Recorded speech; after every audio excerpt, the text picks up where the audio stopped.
انور سره مونږ بای قابل ته فزي دي راځنو لاندې زو ته څنګه وځي پاس راځي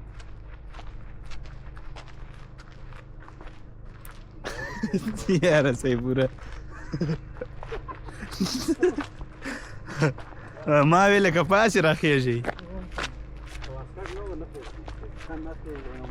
نه قرآن بیا متر دا که ډوب شو غرق شو راځي بیا اسلام مردا هغه پاتیا زره بیګا بیا کیږي بیا ودا ته خپه یا اسناد ته خپه